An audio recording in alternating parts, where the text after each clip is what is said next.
All right, how's it going? Um, yeah, I'm pumped. We're going to talk about an awesome book today, The Stranger by Camus, and it's a really good book. It's really well written, and the writing style itself is really interesting. Excuse me. It's Camus said that Ernest Hemingway, inspired a lot of his writing for this book, so it's very to the point. It's very it's not super descriptive, but it's to the point, I guess, is how I would describe it, which is it fits the book really well. It's 130 pages, not very long, more like a novella. And it's a really good book to kind of delve into the human condition. Because what happens is, and obviously there's spoilers, I'm going to be discussing the whole book, but the guy ends up getting executed because he does murder someone, so that's a big deal. But he has plenty of chances to not die, to not get executed, but he doesn't take any of them on. He doesn't take up any of them. And the main character named Meursault, he's admirable in a way, and then he's not admirable in other ways. He's kind of like he's an anti-hero, I would say. But that is one of the ways that he's admirable to me because he has chances to escape his fate, but he boldly confronts his fate head on. And, honestly, that's not the right word to use there because with absurdism, obviously, which Camus was a proponent of, they don't believe in fate. They believe that you create your own fate. Absurdists or existentialists. I know Camus hated the joining of the two together, but honestly, they should be joined together to an extent. There are differences between the two, but that's neither here nor there. But yeah, they believe that you create your own fate. And that is kind of what he does anyway, because he decides that to him, and this actually, what's interesting is this isn't a huge, like, Camus doesn't spell this out. And so maybe I am taking a little bit of liberty, but I think it's pretty fair to say this that he, Meursault, the main character, feels that he would rather be honest. I don't know if that's the right way to put it either, but he would rather confront his actions than take the easy way out. And that's the vibe that I get from this guy throughout the book. But the interesting thing is, if you just read the book through without really paying much attention, I think you would get the opposite reading in a lot of places. So, for example, what I mean by that is he has a guy that lives by him named Raymond, and Raymond isn't a very good guy. He's a pimp. He beats his girlfriend, which is what ends up getting all of them into trouble. But I'll talk about that later. But he beats his girlfriend. He he's just not. He's kind of a sleazy guy, and Meursault becomes his friend. And the reason, and basically the justification that he gives is, yeah, sure, whatever. Like, I'll be his friend. Why not? Even though he's like a really sleazy guy. And so there are instances like that throughout the book that would make you think that he doesn't have strong convictions. There are multiple instances like that, but there are a lot. There are also instances where, if you're paying attention, you'll see that that's not the case at all. He does care about things, and he does have intense passions, and that kind of, it's interesting to think about, like, because obviously with this book we get the full story, we get the entire context of who this guy is. Not the entire context, but a lot of who this guy is, and his innermost thoughts. And I think, like, if I were a character in the book, like if I were Uh, one of the guys, here's a good example. One of the guys at the beginning of the book who is at the funeral, his mother dies at the beginning. I don't know if I mentioned that already or not, but essentially his mother dies at the beginning of the book. So he goes to the funeral and he acts very indifferent and he acts like he doesn't care. And so if I were one of those guys and I met Meursault, I would say, yeah, this guy's weird. He doesn't care about anything. He's passionless. He's doesn't even care about his mother's death. Like, if you don't care about that, then what do you care about? Especially because he claimed that he loved her and he did care about her, but he acted very indifferent. So I would, if I were one of those people at the funeral, I would say, this is a guy that doesn't give a shit about anything. But that's couldn't be further from the truth, to be honest. And so what my point with that is like, I think oftentimes we probably go through life and look at certain people in our life or maybe even strangers, and we get a small view of who they are and we extrapolate that to their entire character. We think of them as this way, this type of person, even though we only have a tiny part of the story. And honestly, you know what it reminds me of is Sartre, Jean-Paul Sartre. I'm not even going to attempt to do the French because I would utterly fail. But so I'll say it in American. But Sartre has this concept of the look, right? And the concept is kind of what I just explained a little bit. It's the person that you are, oftentimes, it's, I want to make sure that I explain this well because it's a really interesting concept. But he essentially says people will project things onto you that couldn't be further from that are just not true, or maybe they only have a hint of truth to them, but they'll project these things onto you, and oftentimes they can project these things onto you so much that it does become part of your reality, and that's a bad thing. We don't want that. We want to be able to transcend that and be aware of what's happening, and when things like that are happening, we want to be able to call it out in our inner dialogue. And yeah, so I think that's kind of this book kind of shows that concept in a really interesting way. Another concept I think it shows in an interesting way is, and I don't want to delve too deep into this because I actually haven't read any of this author, but there's, Kafka, right? And I know that Camus was heavily influenced by Kafka, and I want to read some more Kafka soon. Or some Kafka soon, because I know I would love it. You know, he's probably really interesting author with some good books. But I know what I do know about Kafka is that he heavily criticized like the bureaucracy of things and how things are structured and how there's all these little hoops and little gates that we have to jump through to live life and to live in society. And there's just all these little minutiae and little things that just kind of put barriers in our way. And you can see parts of that in this book too, in the Stranger. And I think if I'm not mistaken, and I haven't read the book, so I could be, but I think that's what The Trial is all about, which is one of Kafka's books. But I'll read it soon, and I'll report back, I guess. But yeah, you can see in this book that the only reason, so this is an example of what I was just saying, the only reason that Meursault gets prosecuted is because essentially he chooses to, which I talked about, a couple minutes ago. But yeah, he chooses to, and that kind of point towards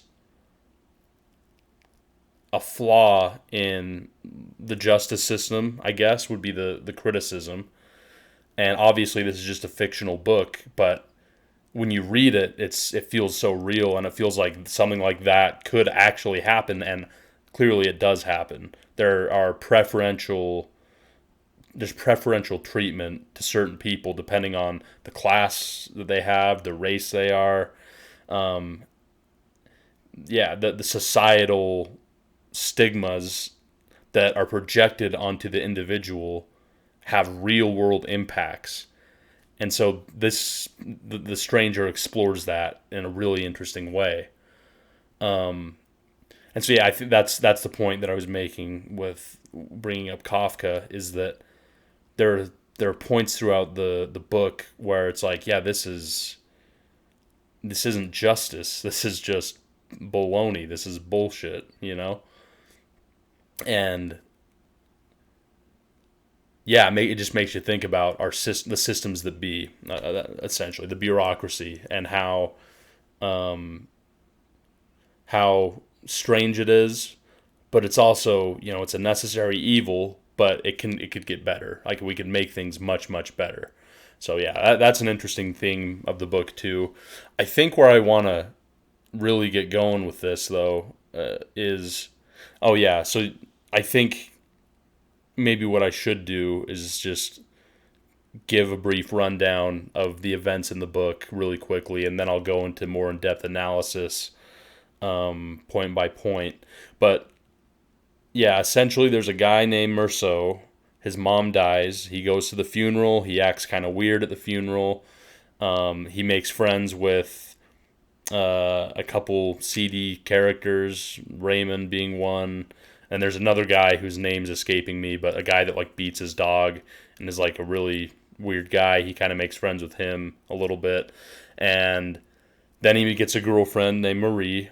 And one day, Marie, his friend Raymond, and him go to the beach, and there's some Arabs that are following, and they call them Arabs in the book. There's some Arabs that are following, um, okay, let me, Marie and, so all the three of them, right, they go to one of Raymond's friends' houses. Raymond's friend's house. I'm struggling. And they all just kind of hang out. And then Raymond's friend, Raymond, and Meursault all decide to go to the beach. And that's where these Arabs that are stalking them, essentially. And the reason they're stalking them is because Raymond beat up one of their sisters, because he's a weird guy. He's a bad guy. And they want to fight him. And so they get into a brawl. And then they leave. The three of them leave. And then what happens is Meursault follows Raymond, because Raymond's going to go off on his own. And Meursault's like, what's he going to do? I better be there in case he tries to do something crazy. And so when they leave, he leaves and he kind of follows Raymond. And Raymond does go back up to the Arabs. And he has a gun.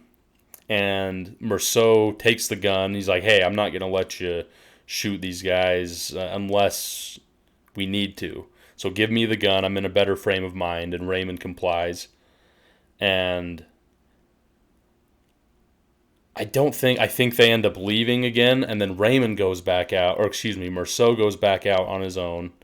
And essentially he ends up, the guy that he goes up to confront, and I'm not even sure why he does it. I'm not even sure why he goes back over there in the first place, because he's not like in a bad state of mind, and it was just, there's no need to do it.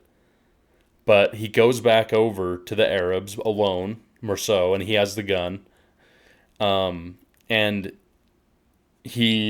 one of the Arabs pulls a knife out, and the gleam of the blade catches Meursault in his face, in his eyes, and his body. He has the gun out, and he's pointing it at him at this point. Which, again, I wish there was more explanation as to why he did all this. Maybe there's like maybe there's a point to why there's so little explanation. Maybe that plays into the absurdism a little bit. But essentially, the gleam catches Meursault in the eyes, and his body tenses up. He's pointing the gun at him, and he pulls the trigger. And then he pulls the trigger a few more times after that, because he realized he'd killed him. And then the police get him. The police round him up the next day, and take him to jail. And then a huge trial, a big old trial commences, and he loses the trial and he's sentenced to death. That's kind of a timeline of events. So now that that's out of the way, that's the boring part. Now that you have like kind of a rough idea of the book, I think we should get into some more in-depth analysis. I think it's interesting how, like I said, Meursault is really indifferent throughout the book about everything. He doesn't seem to give a shit about it, no matter what it is.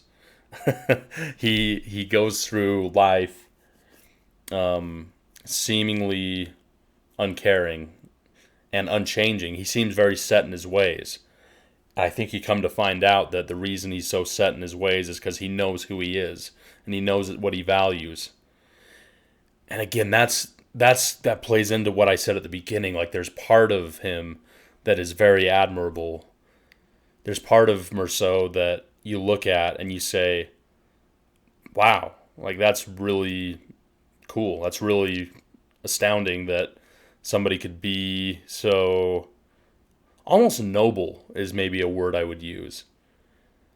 But again, there's also the parts where it's like, why are you friends? Why are you entertaining being friends with the guy that beats his girlfriend? Like there's that too. So maybe noble isn't the right word, but I think it is actually. Like I think there is something noble to a person that knows who they are and knows what they stand for. And so with that indifference, though, comes some interesting parts of the book. So his indifference towards his girlfriend, for example, Marie, that I talked about briefly. I'll read this part from the book that goes into that a little bit. It says, "That evening Marie came by to see me and asked if I wanted to marry her. I said it didn't make any difference to me and that we could if she wanted to. Excuse me. Then she wanted to know if I loved her. I answered the same way I had the last time, that it didn't mean anything, but that I probably didn't love her." That's funny. See, he says it again. It didn't mean anything, but I probably didn't love her. He always says it didn't mean anything, or it was inconsequential. "So why marry me then?" she said. I explained to her that it didn't really matter and that if she wanted to, we could get married. Besides, she was the one who was doing the asking and all I was saying was yes. Then she pointed out that marriage was a serious thing. I said no.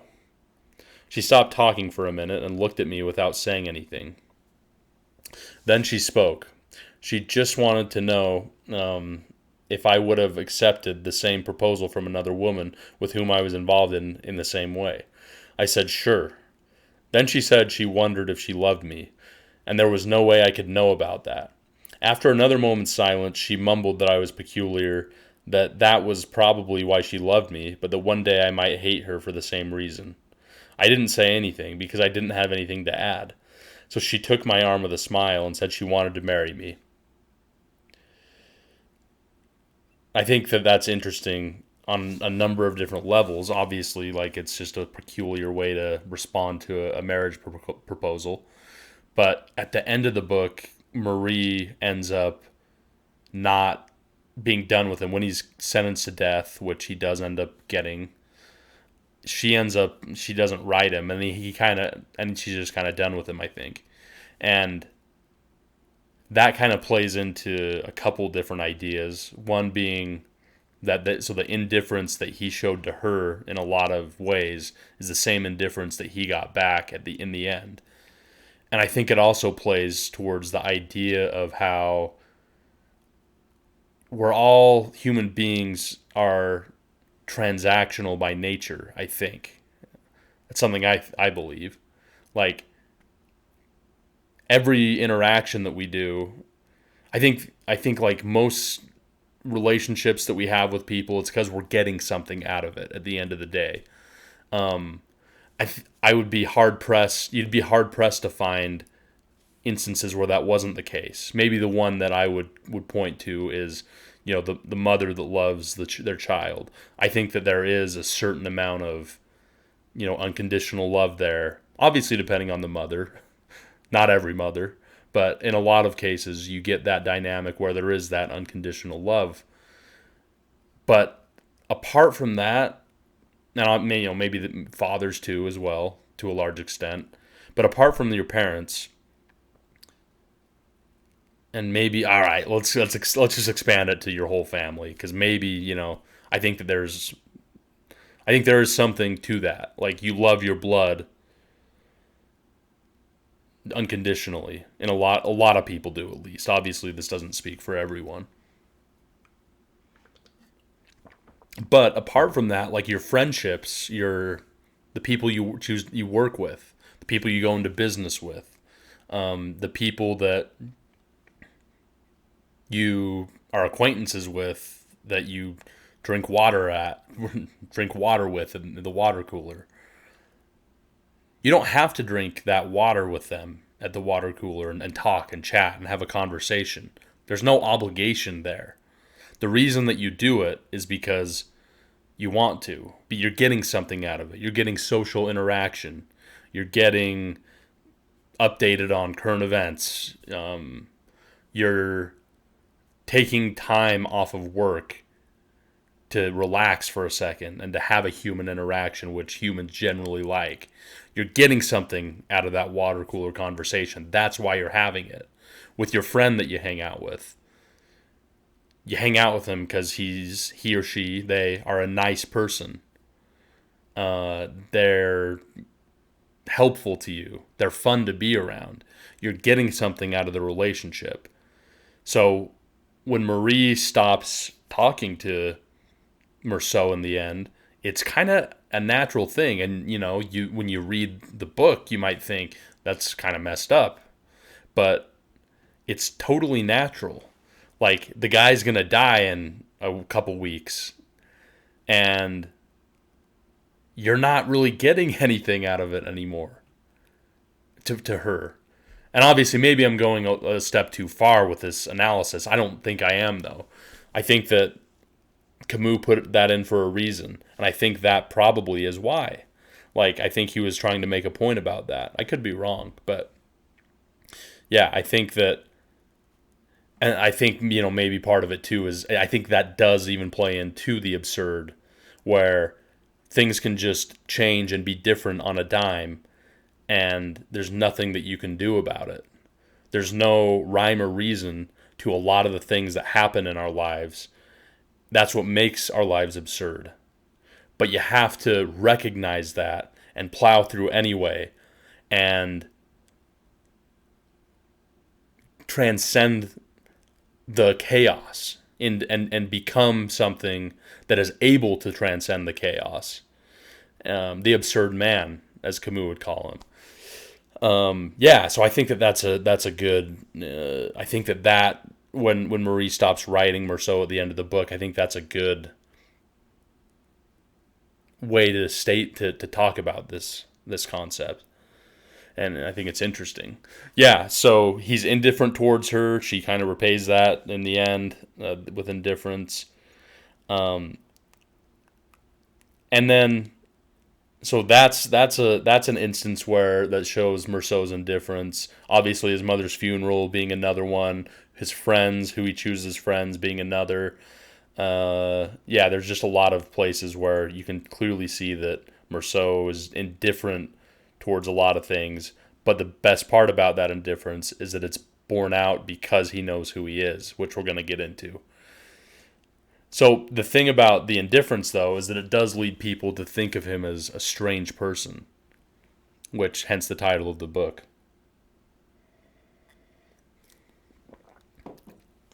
So with his lawyer, when he goes to jail, there's a really interesting interaction that I'm going to read, where his lawyer clearly has never met somebody like him before.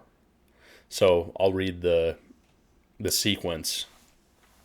It says, "The next day a lawyer came to see me at the prison. He was short and chubby, quite young, his hair carefully slicked back.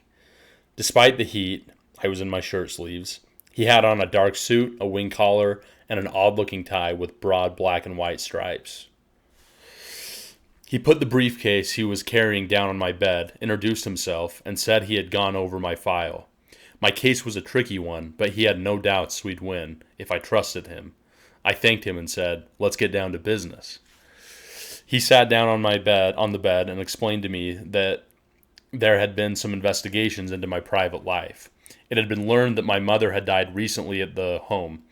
Inquiries had then been made in Marengo. The investigators had learned that I had shown insensitivity the day of Mama's funeral. "You understand," the lawyer said, "it's a little embarrassing for me to have to ask you this, but it's very important. And it will be a strong argument for the prosecution if I can't come up with some answers." He wanted me to help him. He asked if I had felt any sadness that day. The question caught me by surprise, and it seemed to me that I would have been very embarrassed if I'd had to ask it. Nevertheless, I answered that I had pretty much lost the habit of analyzing myself, and that it was hard for me to tell him what he wanted to know. I probably did love Mama, but that didn't mean anything. There it is again. That didn't mean anything. That's just throughout the book. He says that. Where was I? But that didn't mean anything. Yeah. At one time or another, all normal people have wished their loved ones were dead. Oh, wow. That's interesting. At one time or another, all normal people have wished their loved ones were dead. I don't know about that. I don't think I have personally. And this isn't me acting like I'm some, like, enlightened, supremely moral being or anything like that. I wish. That'd be cool. Never mind. Yeah, that's not me acting like I'm some transcendent being, but yeah, I don't know. I don't know. I don't know that I've ever wished members of my family to be dead. Maybe in like a joking way, or maybe in like a heat of the moment type way, but never seriously. I wonder why Camus put that in. But anyway, continue here.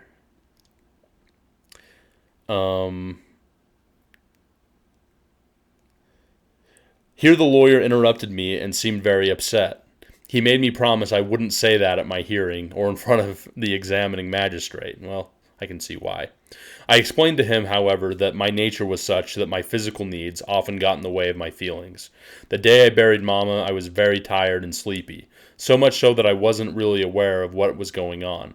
What I can say for certain is that I would rather Mama hadn't died, but my lawyer didn't seem satisfied. He said, "That's not enough."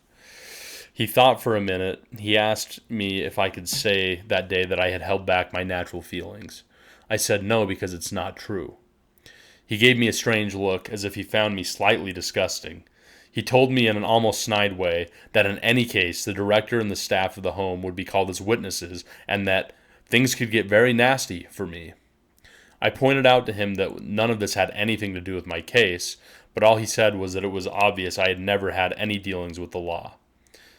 He left looking angry. I wished I could have made him stay to explain that I wanted things between us to be good.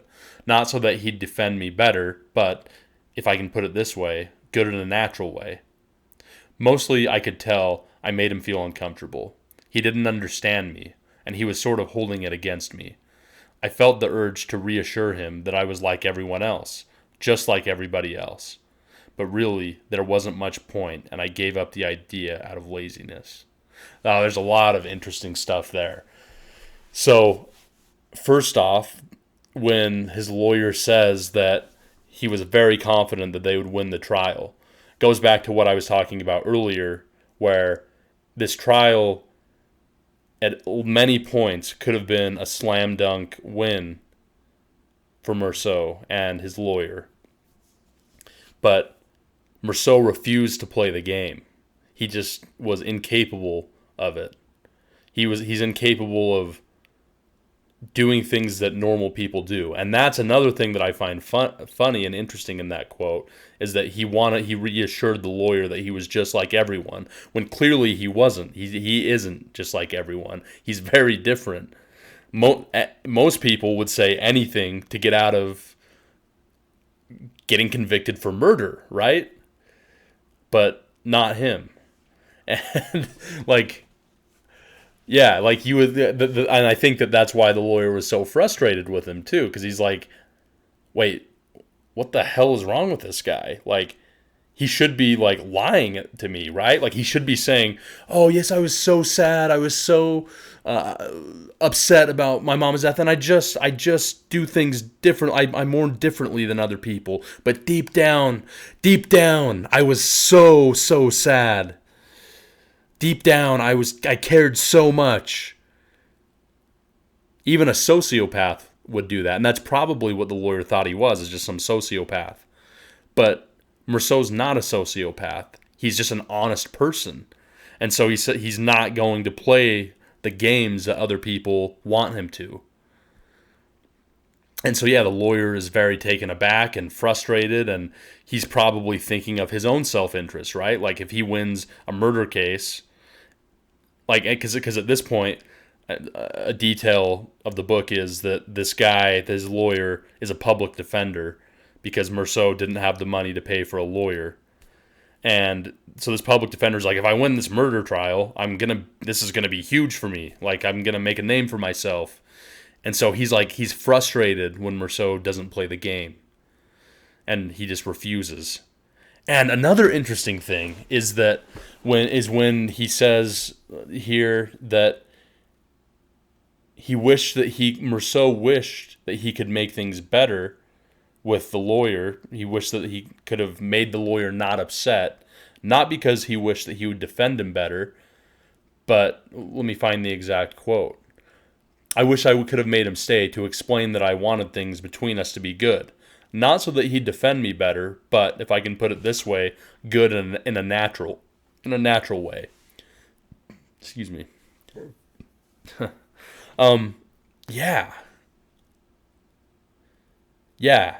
He doesn't care about the trial necessarily. He cares about this guy's opinion because he just wants him to be happy. And so that's why I say that Meursault, it's not that Meursault doesn't care about anything. It's that, no, he does care about things very deeply, in fact. And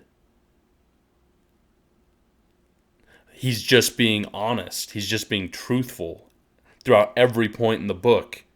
And that's what makes him noble to me. It's like,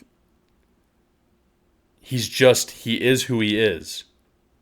What is that Tennyson quote? That which we are, right? And Meursault knows exactly who he is. Yeah, it's really interesting. And then again, I got to touch on it one more time, but just the fact that he wanted to reassure him that he wasn't like everybody else, that he was just like everybody else, which he clearly isn't. So maybe he doesn't perfectly know who he is. Yes, and that would actually make sense, because towards the end of the book, he has a breakthrough, which we're going to talk about. So then another group of people that think that Meursault is strange is the people at the trial, the jury, the judges, the magistrate, the witnesses, and just the bystanders too. Everybody thinks that he's like a weirdo. And so here, I'm going to read a couple sequences in the book that talk about when two witnesses get called up. And these two witnesses are both witnesses from the funeral. And so it says this. "After asking the jury and my lawyer if they had any questions, the judge called the caretaker. The same ritual was repeated for him as for all the others. As he took the stand, the caretaker glanced at me and then looked away. He answered the questions put to him. He said I hadn't wanted to see Mama, that I had smoked and slept home some, and that I had some coffee. It was then I felt a stirring to go through the room, and for the first time I realized I was guilty." Yeah, that's an interesting line in and of itself. For the first time he realized that he was guilty. And I don't know if it means that he realized that the jury was going to convict him of his guilt, or that he literally actually was guilty of murder. Not independent of what the jury did, but that he actually was guilty of murder. So that's interesting. Then it goes on to say the caretaker was asked to repeat the part about the coffee and the cigarette. The prosecutor looked at me with an ironic gleam in his eye. At that point, my lawyer asked the caretaker if it wasn't true that he had smoked a cigarette with me, but the prosecutor objected vehemently to this question. Who's on trial here, and what kind of tactics are these? Trying to taint the witness for the prosecution in an effort to distract from testimony that remains nonetheless overwhelming. In spite of that, the judge directed the caretaker to answer the question. The old man looked embarrassed and said, "I know I was wrong to do it, but I couldn't refuse the cigarette when Monsieur offered it to me." Lastly, I was asked if I had anything to add. "Nothing," I said, "except that the witness is right. It's true. I did offer him a cigarette." The caretaker gave me a surprised and somewhat grateful look. Again, there's another. He's being honest again. He's apparently it's weird to smoke at your mom's funeral. I had no idea, but apparently, according to this, it's strange. It's a strange thing to do, and it's like disrespectful or something. But the only thing that he has to say, he doesn't deny it. He doesn't try and twist the story around. He just says, "Yeah, he's right. I did smoke during my mom's funeral."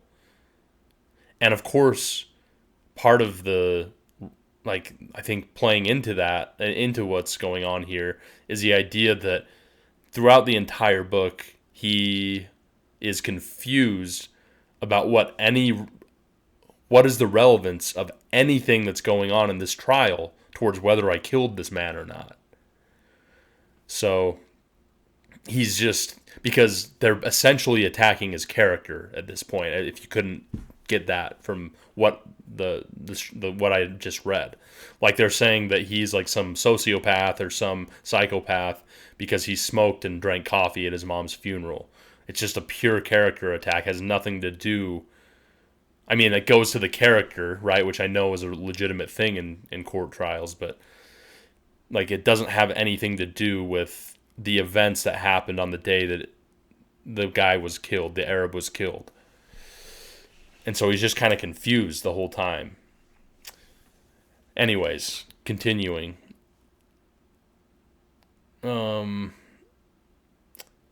He hesitated. Okay, the caretaker gave me a surprised and somewhat grateful look. He hesitated, and then he said that he was the one who offered me the coffee. My lawyer was exultant and stated loudly that the jury would take note of the fact. But the prosecutor shouted over our heads and said, "Indeed, the gentlemen of the jury will take note of the fact, and they will conclude that a stranger may offer a cup of coffee, but that beside the body of one who brought him into the world, a son should have refused it." The caretaker went back to his bench. When Thomas Perez's turn came, Thomas Perez was a friend of Meursault's mom that died. When Thomas Perez's turn came, a bailiff who told him up and when Thomas Perez's turn came, a bailiff had to hold him up and help him get to the witness stand. Perez said it was really my mother he had known and that he had seen me only once, on the day of the funeral. He was asked how I had acted that day, and he replied, "You understand, I was too sad, so I didn't see anything. My sadness made it impossible to see anything, because for me it was a great, very great sadness, and I even fainted, so I wasn't able to see Monsieur." The prosecutor asked him if he had at least seen me cry. Perez answered no. The prosecutor in turn said, "The gentlemen of the jury will take note." So yeah, they're just attacking his character, and that goes to the point earlier that I made, that the bureaucracy, the strangeties of the legal system is what's being put in the limelight here, and the fact that none of this had anything to do with the events of the day, but of the day that the guy was killed, but for some reason it's the biggest part of the trial, is things that are totally abstracted. They're total abstractions from what actually happened. They're just meant to make him look bad and attack his character, which, it's interesting. So yeah, he has these interactions with people, and a lot of people just think he's kind of a weirdo. Now, not least of those are religious people. And Meursault has two notable run-ins with people that are religious. And yeah, it's really the dynamic between Meursault and these religious people are interesting. So Meursault is an atheist. He doesn't believe in God. And obviously these religious people are appalled by that. And they can't fathom it. They can't wrap their minds around it. And so they have interactions about the topic of religion, Meursault, and there's two, like I said. So I'm going to read both of those now. So it says, the first one, it says, after a short silence, he stood up and told me he wanted to help me. So this person, by the way, let me just preface this. This person is a magistrate, and he has something to do. I can't exactly remember, but I know that he has something to do with the legal system. So I can't remember all the details, but yeah. So this guy apparently wants to extend an olive branch to Meursault and help him win the trial. But things change. Well, let's read. After a short silence, he stood up and told me that he wanted to help me, that I interested him, and that, with God's help, he would do something for me. But first he wanted to ask me a few more questions. Without working up to it, he asked if I loved Mama. I said yes, the same as anyone. And the clerk, who up to then had been typing steadily, must have hit the wrong key because he lost his place and had to go back. Again, without any apparent logic, the magistrate then asked if I had fired all 5 shots at once. I thought for a minute and explained that at first. Wait, what is that? What a magistrate is? I don't even know. Like, what is a magistrate? Hold on, sorry. I just realized that, of course, he has something to do with the legal system. I think that's what a magistrate is. Yeah, he's a judge. Okay, sorry. Yeah, so of course he has something to do with the legal system, right?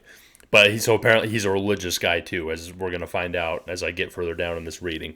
Again, without any apparent logic, the magistrate then asked if I had fired all 5 shots at once. I thought for a minute and explained that at first I had fired a single shot, and then a few seconds later, the other 4. Then he said, "Why did you pause between the first and the second shot?" Once again, I could see the red sand and feel the burning of the sun on my forehead, but this time I didn't answer. In the silence that followed, the magistrate seemed to be getting fidgety. He sat down, ran his fingers through his hair, put his elbows on his desk, and leaned toward me slightly, with a strange look on his face. Why did you shoot at the body that was on the ground?" Once again, I didn't know how to answer. So again, Meursault is being honest, and he could make something up. He could say that, first off, the guy had a knife, which I don't know if I've mentioned, but the guy, I think I did mention it because that's what blinded him. No, I didn't. I actually haven't mentioned that. The guy, the Arab, had a knife, and he pulled it out, and the blade of the knife, the gleam of the knife, got in Meursault's eye, and essentially it made his body tense up. And so when his body tensed up, he pulled the trigger and shot him. And so he could have brought that up, right? But the thing is that's not why he shot the guy. The knife had nothing to do with it. So he tells him the truth, and he doesn't know how to answer. Once again, I could see the red sand and feel the burning of the sun on my forehead, but this time I didn't answer. In the silence that followed, the magistrate seemed to be getting fidgety. He sat down, ran his fingers through his hair, put his elbows on his desk, and leaned toward me slightly with a strange look on his face. Why did he shoot at the body that was on the ground? Once again, I didn't know how to answer. The magistrate ran his hands across his forehead and repeated the question with a slightly different tone in his voice. Why? You must tell me. Why? Still, I didn't say anything. Suddenly he stood up, strode over to a far corner of his office, and pulled out a drawer in a file cabinet. He took out a silver crucifix, which he brandished as he came toward me, and in a completely different, almost crackled voice, He shouted, "Do you know what this is?" I said, "Yes, of course." Speaking very quickly and passionately, he told me that he believed in God, that it was his conviction that no man was so guilty that God would not forgive him. But in order for that to happen, a man must repent and in so doing become like a child whose heart is open and ready to embrace all. He was leaning all the way over to the table. You know what's funny is you need to become like a child whose heart is open and ready to embrace all. And this guy is not like that at all, as we're gonna continue to read. But he thinks, because he's religious, he thinks that he's some perfect, upstanding being that has the approval of a higher power, right? And so he's convinced himself in his mind that he's a good person because he believes in God, and because he probably feels like he's been saved or something. He's been baptized. He's had the ordinances and rituals needed to attain salvation.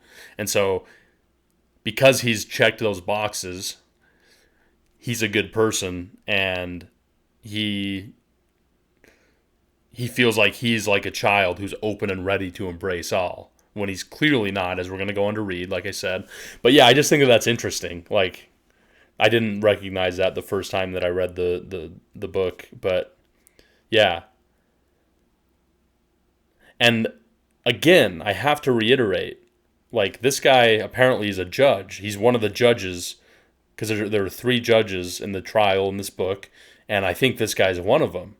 A magistrate, right? Unless I'm getting that totally wrong. If I'm getting that totally wrong, someone comment and let me know. But I'm pretty sure this guy is a judge in the court, and he's telling him, he's basically giving Meursault a softball. He's tossing him a softball and saying, "Hey, just say you believe in God and say that you want your soul to be saved, and I can help you, and I will help you to win this trial." That's the implication, right? But Meursault just doesn't play. He doesn't hit the softball. He lets the softball whiz past and get a strike here. And anyways, at the same time, I knew that this was... Oh, wait, hold on. I found... Like a child whose heart is open and ready to embrace all. He was leaning all the way over the table. He was waving his crucifix almost directly over my head. So yeah, he's like saying, become like a child and have your heart open and willing to receive all things. And he's like waving this cross in front of this guy's face emphatically and frantically and like a maniac. It's just funny imagery, man.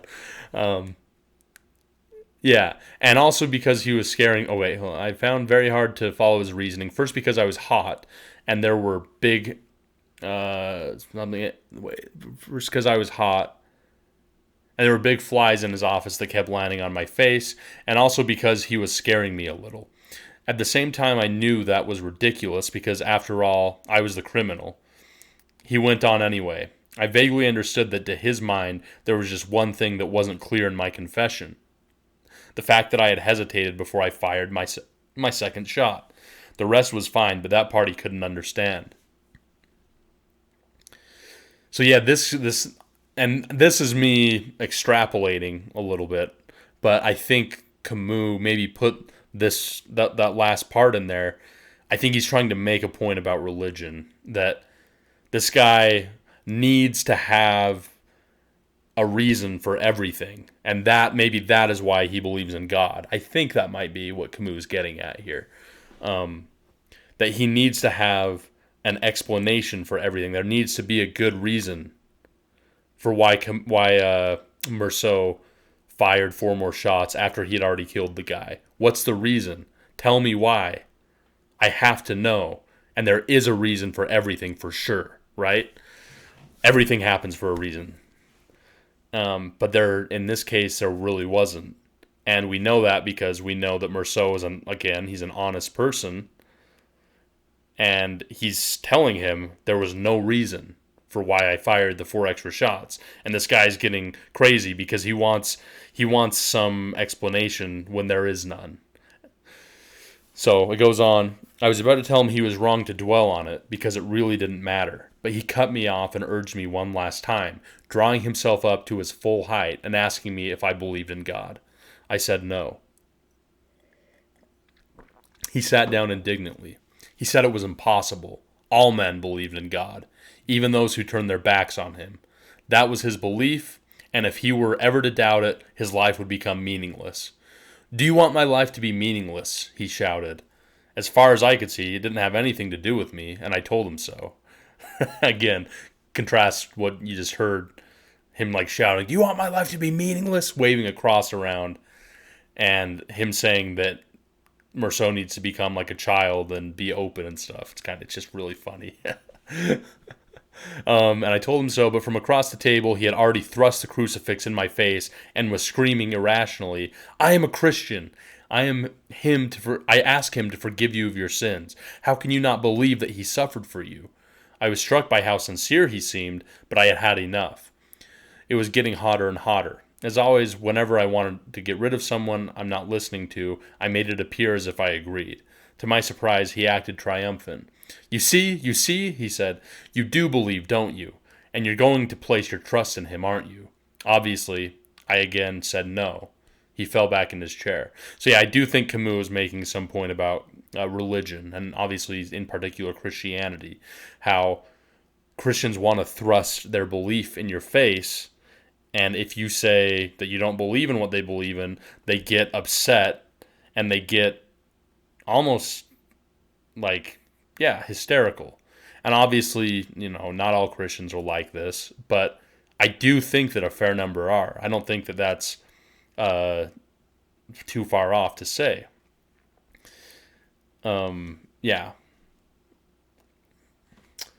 And I think any atheist, like I'm an atheist myself, I think any atheist will tell you, like, yes, I've had experiences with Christians like that. And we have to admit, obviously there are some atheists that are like that too. Okay, let's not delude ourselves. There are definitely atheists that are like that. Obviously, to me, in my opinion, the difference is the atheists have the truth, but to a Christian, of course, they think that they have the truth. So I guess it's not really an excuse either way.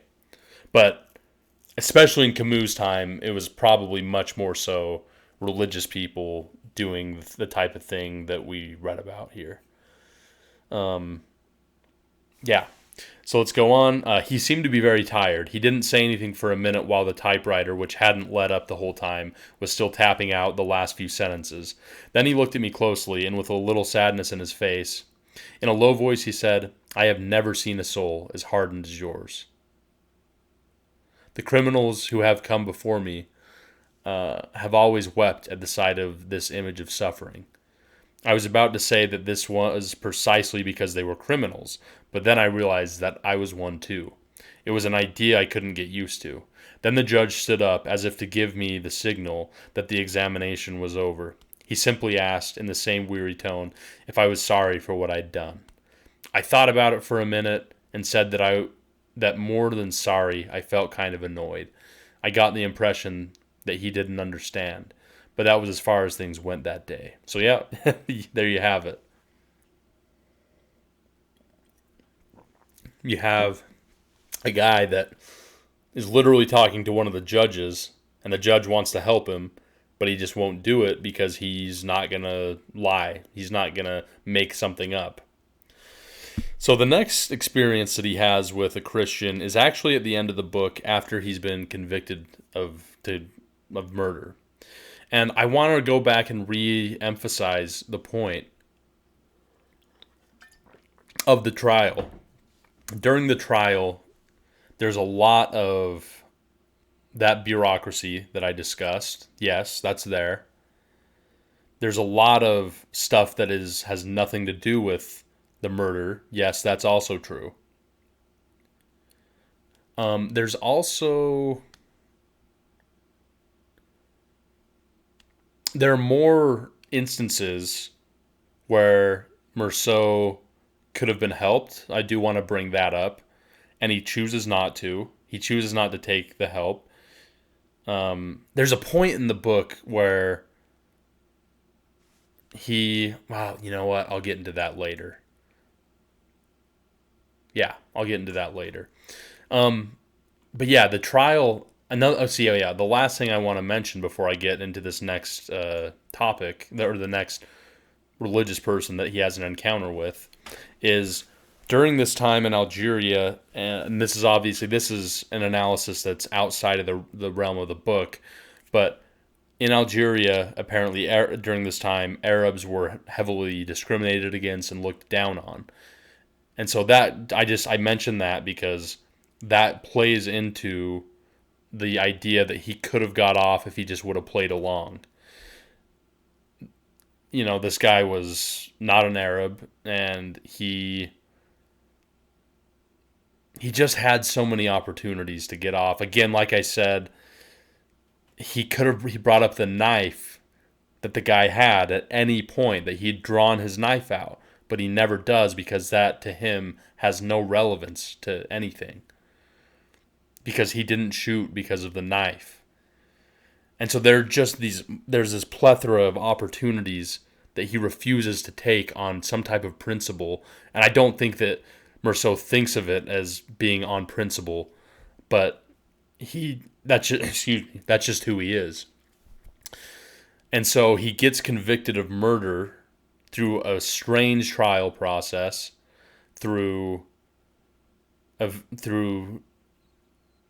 his pure refusal to play the game, and then he has this interaction, and he's sentenced to death, and then there's like a possibility for him to appeal, and this sets the stage for this next interaction. So he's going to appeal. I think he does appeal the trial here, and he's just kind of waiting for the result, I think.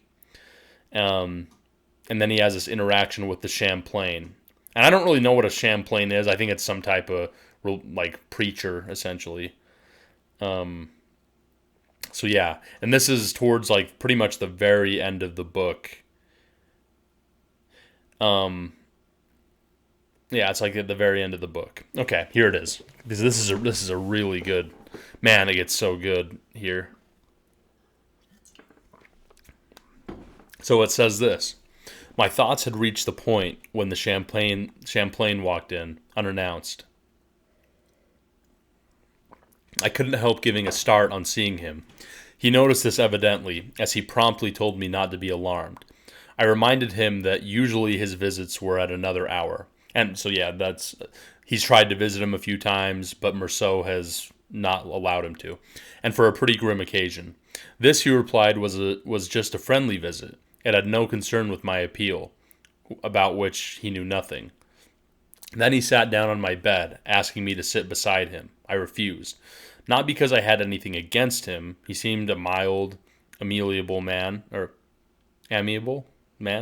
He remained quite still at first, his arms resting on his knees, his eyes fixed on his hands. They were slender but sinewy hands, which made me think of two nimble little animals. Then he gently rubbed them together. He stayed so long in that same position that for a while I almost forgot he was there. All of a sudden he jerked his head up and looked me in the eyes.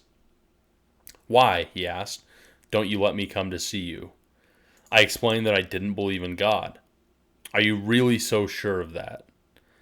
I said I saw no point in troubling my head about the matter. Whether I believed or didn't was, to my mind, a question of so little importance. He then leaned back against the wall, laying his hands flat on his thighs. Excuse me. Almost without seeming to address me, he remarked that he'd often noticed one fancies one is quite sure about something. Wait, that didn't even make sense. He leaned back against the wall, laying his hands flat on his thighs. Almost without seeming to address me, he remarked that he'd often noticed one fancies one is quite sure of something, when in point of fact one isn't. When I said nothing, he looked at me again and asked, "Don't you agree?"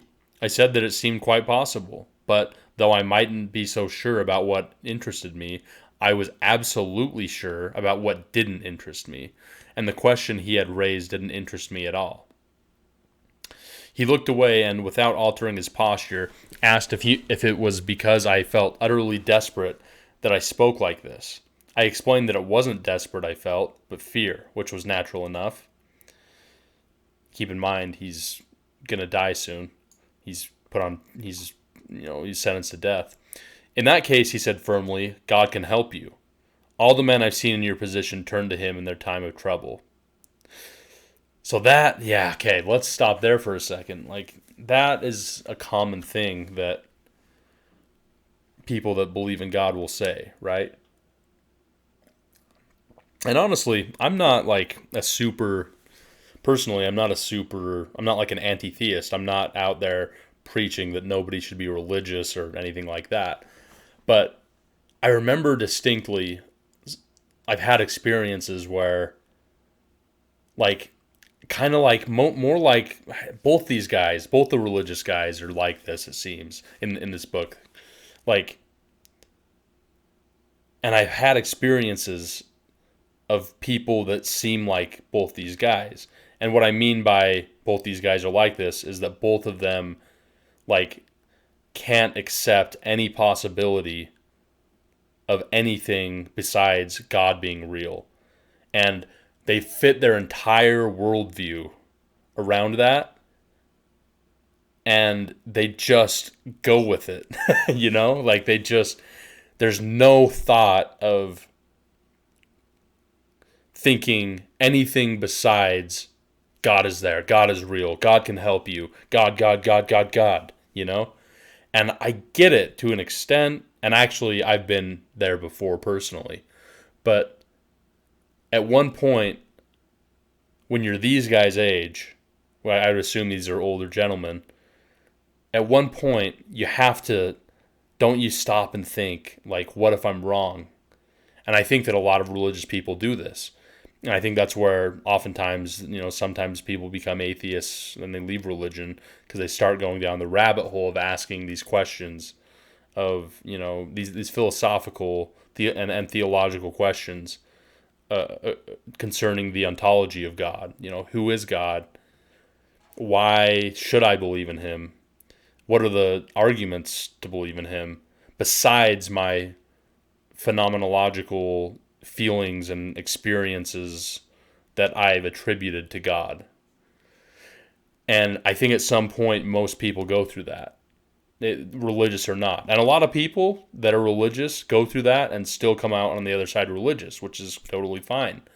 But I think that's a good thing. Like, if I would much rather somebody go through a questioning period and come out on the other side as still religious than somebody never go through that questioning period at all. And somebody that's never gone through that questioning period at all is how these two strike me. I remember once I was in Phoenix, Arizona, really, really great city, by the way. And I was staying in an Airbnb, and I went to the hot tub, and there was an older gentleman there, a religious guy, really nice guy. I mean, I'm not going to talk bad about him. He really was nice. But somehow we got into the subject of religion, as happens, right? Sometimes. And he said, like, he asked me if I believed in God, and I said, no, I'm kind of an atheist. And he was like, well, do you know that God isn't there? Really similar to this conversation that I just read about. But the guy's like, do you know for sure that he's not there? And I said, no, I'm not 100% sure. I'm not positive, because I'm more of an agnostic. And he was like, that's all God needs. That's great. That's a good place to start. And then the seed of faith builds, and then you're a full believer in God. And it's like, no, dude, all you're doing is you have your worldview that you're so convinced of, and you just are you're starting from a point and you're working your way back. You're working your way backwards. Instead of starting at a point of not knowing anything, not believing anything, and working your way forwards, you're starting from a conclusion and working your way backwards. And so, yeah, the reason I bring that story up is that's how these two strike me. And because, like, when the guy in the hot tub said that to me, it was like, Like, but why, if I don't believe in, like, why would I even, like, reach out to God and try and figure out why would I pray to a God if don't think that he's real? Like, why would I want a God to work on me when I think that there's not even there's not a thing that's a God. There's no God, right? That's what I believe. And so why would I like try and put an effort to have God like work some like magic on me to believe when I don't think that he's there and he's real? That would be like him saying or that would be like if I if somebody like if we were talking about geography instead of God, and he's like, oh yeah, there's this crazy island full of gold, and I'm not doing this to try and like disparage religion. I'm just trying to make a comparison on the fly. So yeah, just take it for what it's worth. But if he said that like there's some crazy island full of gold out into the middle of the Pacific, in the middle of the Pacific on some island, and all your riches and all the wealth in the world is on this island, and I was like, oh, okay. I'm kind of, I don't know, I don't necessarily believe that. And he's like, but do you not believe? Do you think that it's possible? And then I said, okay, yeah, it's possible. He said, all right, that's all you need. Now go ahead and get on a boat and sail to the island. Go buy a boat and sail to the island. You know what I mean? It's like I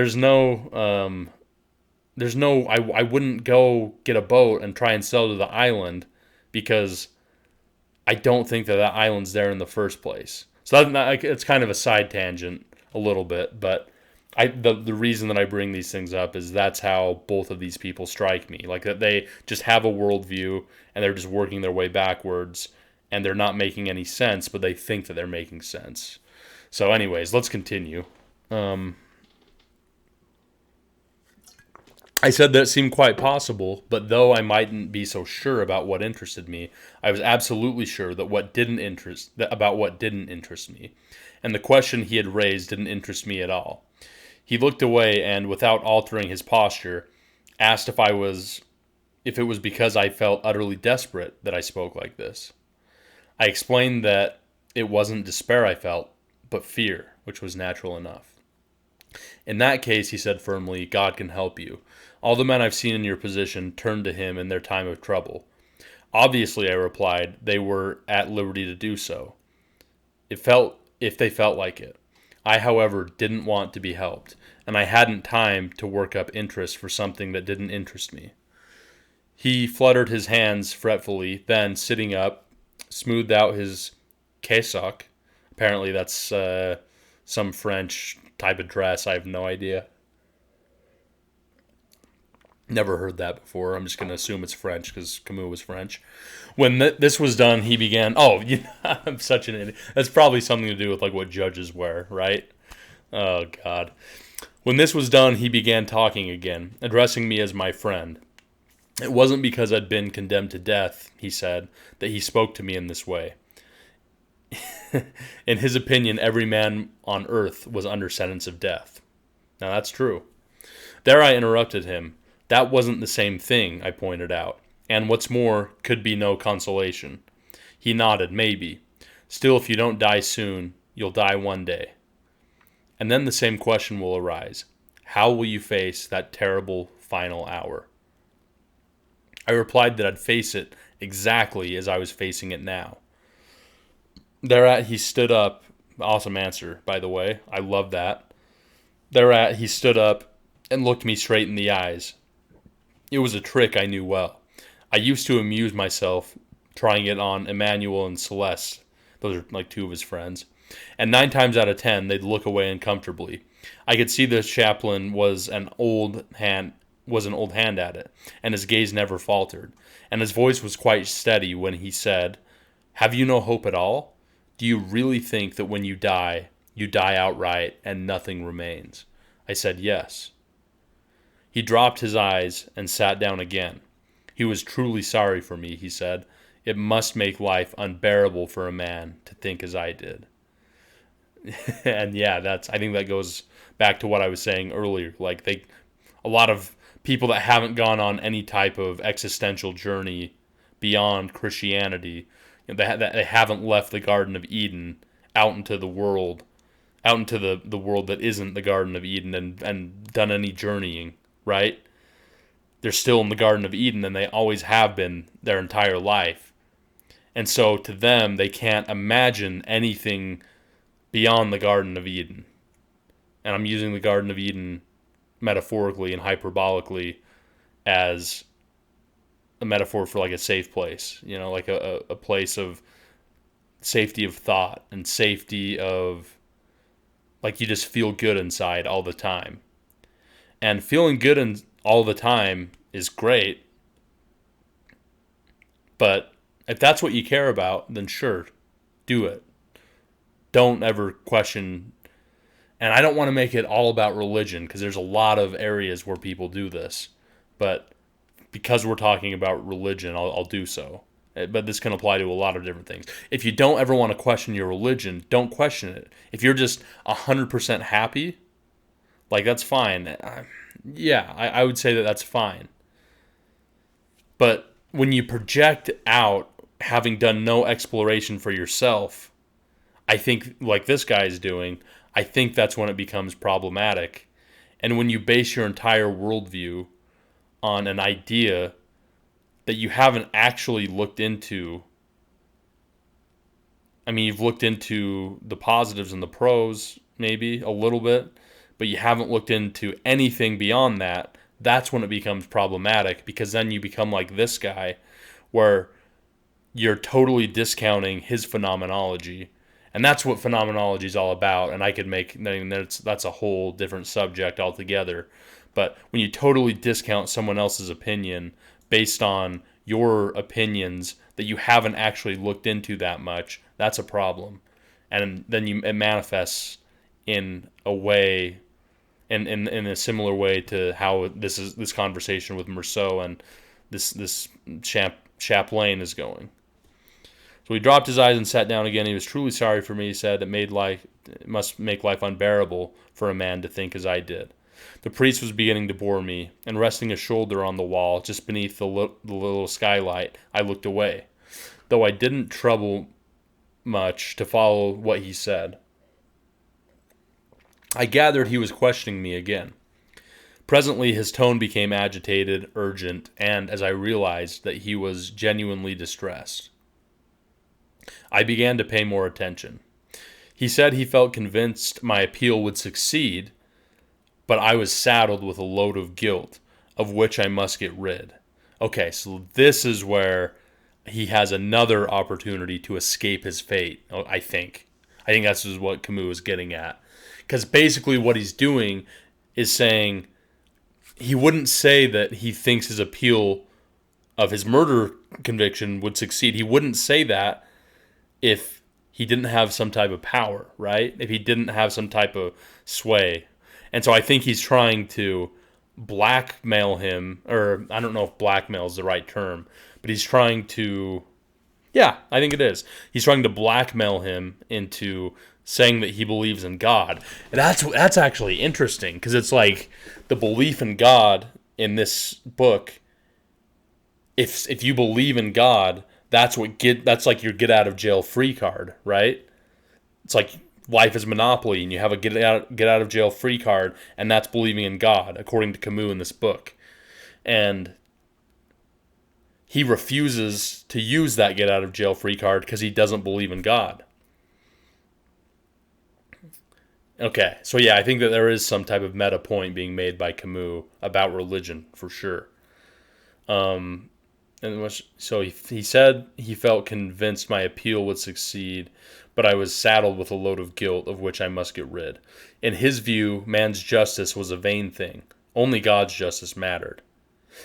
Okay, and that's how he would argue to get Meursault off, is that he became a God-fearing person and God would judge him, so you should let him off. I think that's subtly what Camus is getting at there.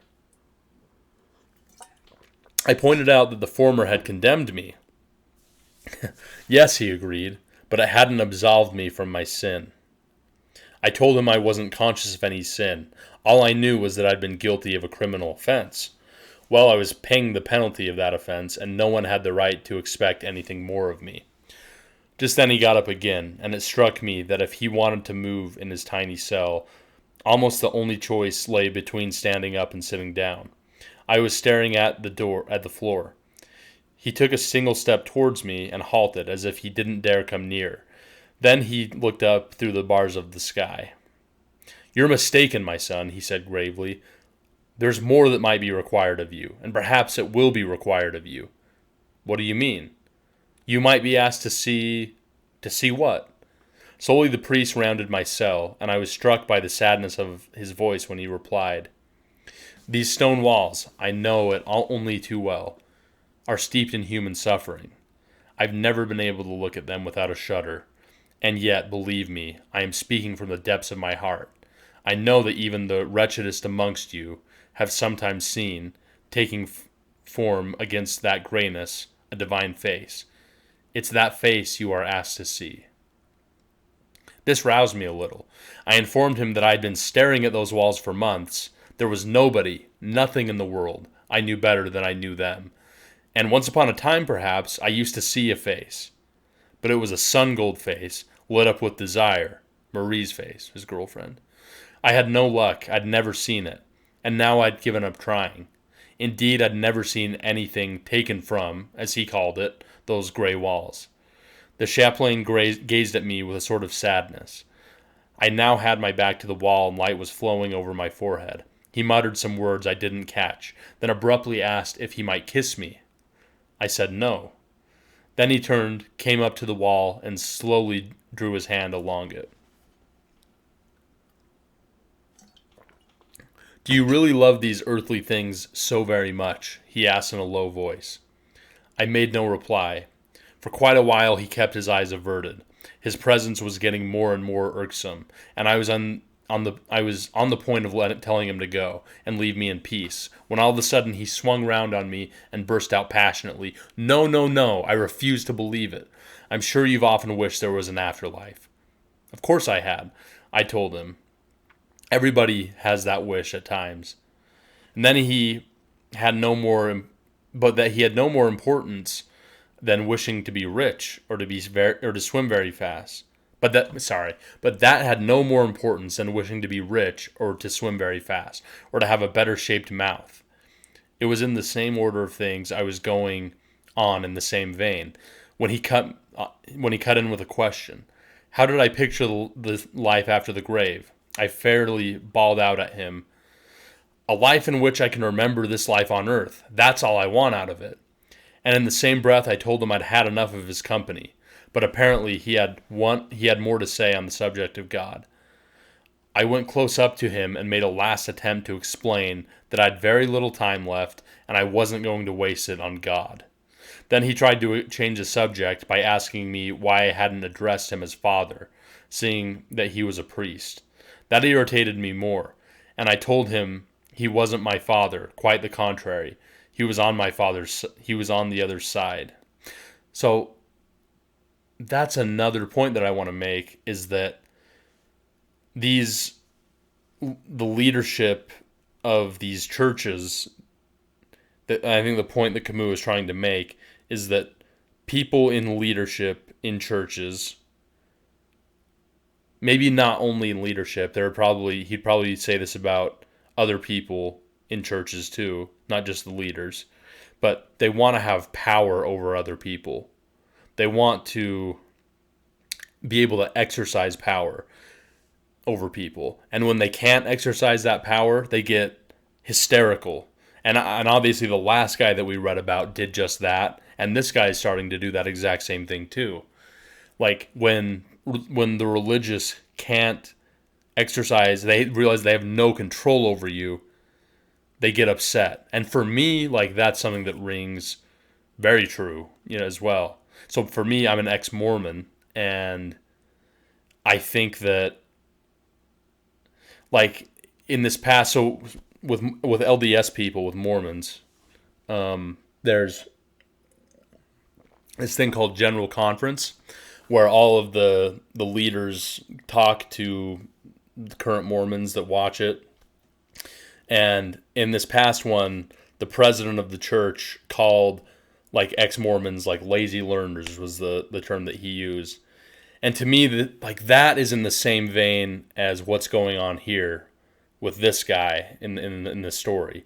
It's like both of them, both the Mormon leader and the guy in this book, are lashing out in a way. I mean, just calling people lazy, I don't know if lashing out is the right word, or term, but they're both upset that they don't have control of me or of atheists anymore, or of people that don't believe in what they believe. And so they have to go to these tactics and these terms and these phrases that are accusatory and that accuse people that don't think the way that they think of being inferior, essentially. Because that's what's going on in the story, right? He's saying that he needs to humble himself. And with Mormonism, the reason I bring that up is I think it's the same type of thing. And I think that is a pattern that you see with religious people. And again, I don't want to paint all religious people with a broad brush. And like I mentioned a few minutes ago, certainly some of these characteristics can be said with atheists to a degree. But I do think that with religion, it's definitely more so. And yeah, you see, so it's funny that, so this book was written in 1940 or something like that, 1950. And these same patterns continue to repeat themselves, and they repeat themselves throughout history, where people that lose power on others lash out and are upset and are angry. And I think that that's exactly what we're seeing right here in this story. So he says, let's see, where was I? So this is Meursault talking again. A life in which I can remember this life on earth. That's what I want out of it. And in the same breath, I told him I'd had enough of his company. But apparently, he had more to say on the subject of God. I went close up to him and made a last attempt to explain that I had very little time left and I wasn't going to waste it on God. Then he tried to change the subject by asking me why I hadn't once addressed him as father, seeing that he was a priest. That irritated me more. Again, that's him trying to influence some type of power on Meursault. That irritated me even more, and I told him he wasn't my father. Quite the contrary, he was on the other side. No, no, no, my son, he said, laying his hand on my shoulder. I'm on your side, though you don't realize it, because your heart is hardened, but I shall pray for you.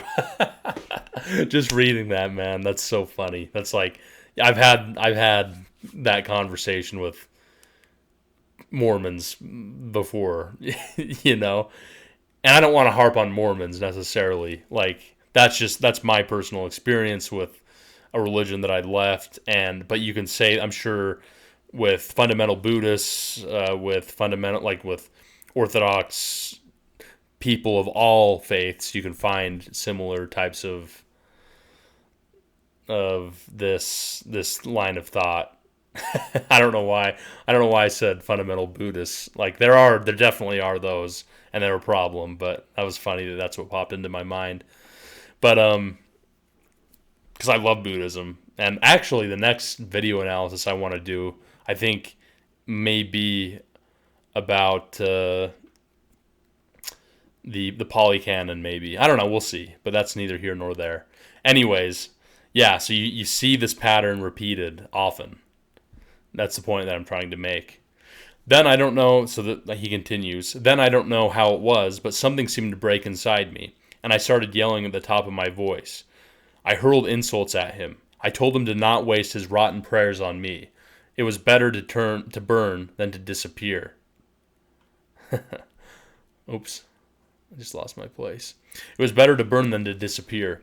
I'd taken him by the neckband of his cassock, and in a sort of ecstasy of joy and rage, I poured out on him all the thoughts that had been simmering in my brain. He seemed so cocksure, you see, and yet none of his certainties were worth one strand of a woman's hair. That's an interesting comparison too. none of his certainties were worth one strand of a woman's hair. So he's saying none of his belief in God. He would rather have a strand of a woman's hair than one strand of a woman's hair is more valuable than his belief in God. That's interesting. I don't know that I agree with that. I mean, that seems kind of dismissive of religious people. Like, I think that there is. How do I put this? How do I put this articulately? Articulately. Like, I think that I can't say that word. How can I be articulate with this? How about that? I think that there is something to the phenomenological experience of religious people. I don't think that you can just totally dismiss what they believe and what they believe that they've seen. I don't believe any of it. I don't think any of it's true. But I don't think that being dismissive about it is the right path to take. But obviously, in this situation, he's upset and he's angry because this priest is being a dick. So, yeah. Living as he did, like a corpse, he couldn't even be sure of being alive. It might look as if my hands were empty. Actually, I was sure of myself, sure about everything, far surer than he, sure of my present life and the death that was coming, that no doubt was all I had. That, no doubt, was all that I had. But at least that certainty was something I could get my teeth into, just as it had got its teeth into me. I'd been right. I was still right. I was always right. I'd passed my life in a certain way, and I might have passed it in a different way if I'd felt like it. I'd acted thus, and I hadn't acted otherwise. I hadn't done X, whereas I had done Y or Z. And what did that mean? That all of the time, I'd been waiting for this present moment, for that dawn, tomorrow's or another day's, which was to justify me. Nothing had the least importance, and I knew quite well why. Yes, and I love that because he's saying, like, you're living like a zombie, dude. Like, you're going through life. God, this has kind of become just like a railing on religious people thing, and that's not how I intended it to go. But he's making. I can't help it when Camus. I think that's the point that he's making. Like, and it's not just about being religious. I think you apply this to anything. Like, apply this to people that are so dug in to any position that they claim that they're confident about, but they're not really.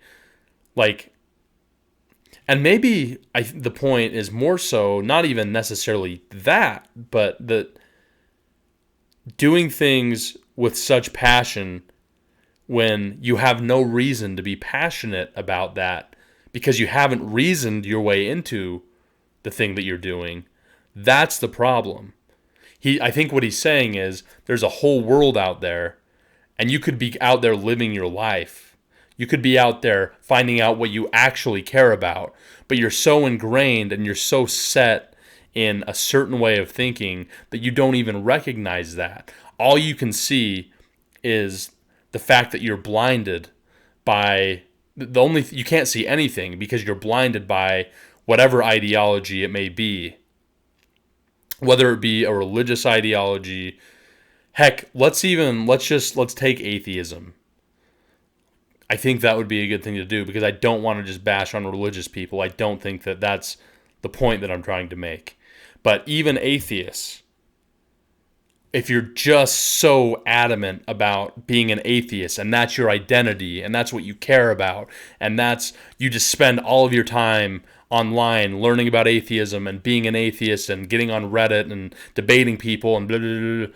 If that's all that you care about, dude, do that. What are you doing? Go out and be somebody. Go out, not go out and be somebody. Go out and find what you actually give a shit about and do that.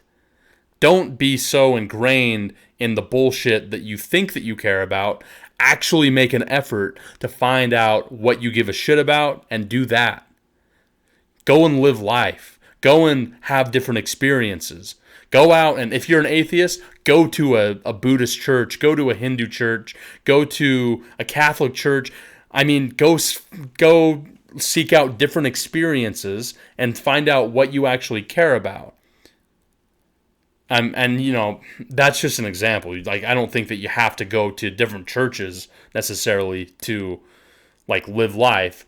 But my point is, expand your horizon and find out what you actually care about. That's the point.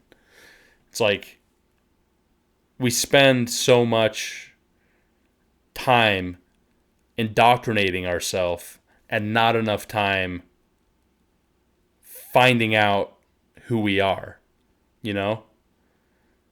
We indoctrinate ourselves in multiple ways, politically, religiously, with our hobbies even. Like, I'm a basketball player, okay? Or I'm somebody that loves gardening, okay? Even goofy things like this, even inconsequential things.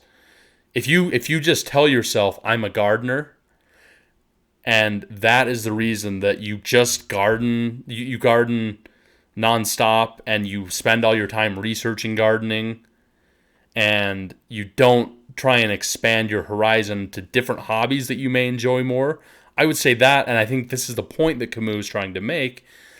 Don't do that. Go out and, yeah, garden. If you like to garden, by God's sake, garden. Go and garden. Please garden. That's great. And honestly, if you've done a bunch of other things and you find that's what you care about, gardening, and that's all you want to do, great. That's fantastic. Garden your heart away. Research gardening. If that's what brings you the most happiness, do it. The problem is when you think that that's all you care about because you haven't actually looked into other hobbies and you haven't actually lived your life in a way, and your life isn't set up in a way that is conducive to finding hobbies that you might like even more. So I think that's the point here. That's what I got from it, at least.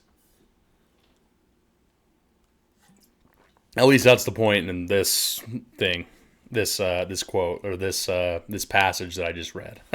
I can go off on tangents about everything, I think.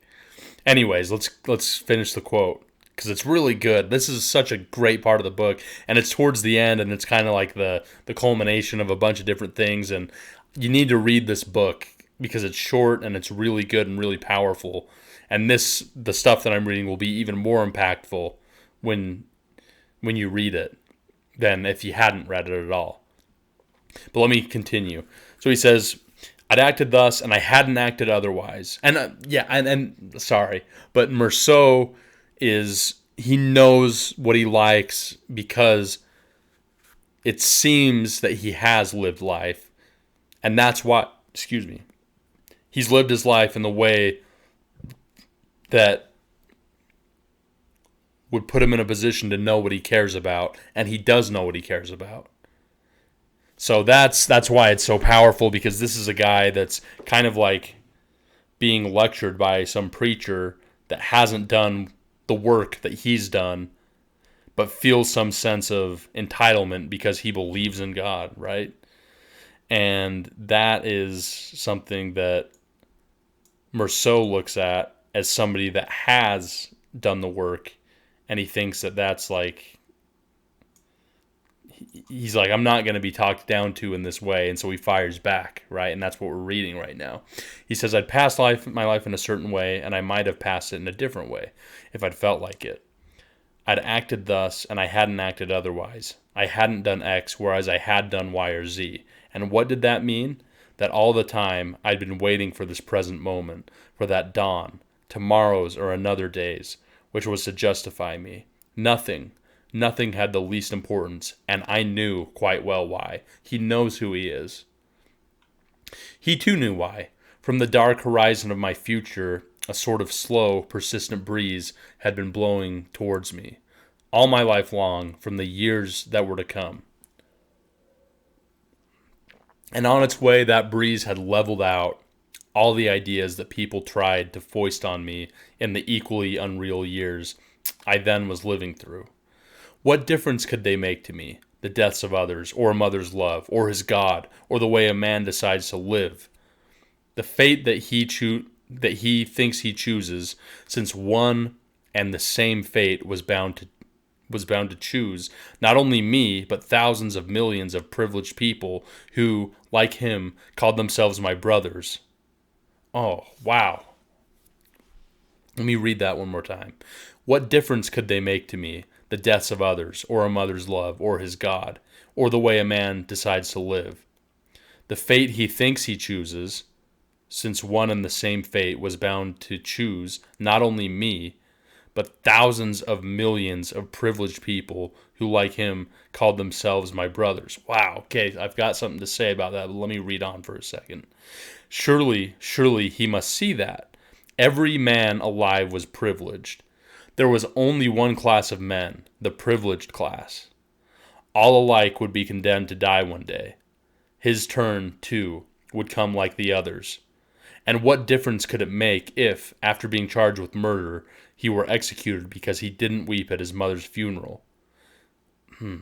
Since it all came to the same thing in the end. The same thing for Solomano's wife and for Solomano's dog.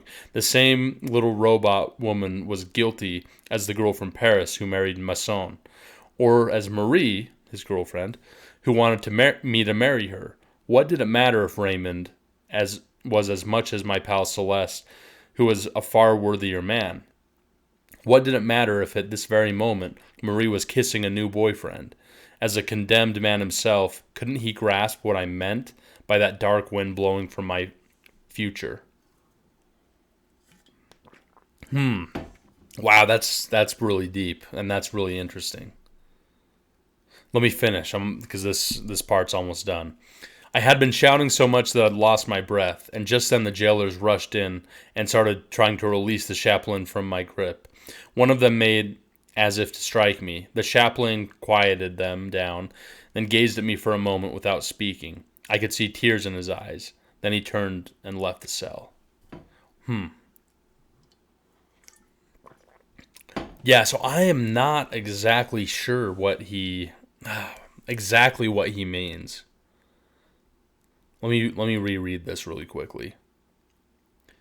And what difference could it make if, after being charged with murder, he were executed because he didn't weep at his mother's funeral? Which is essentially why he was killed.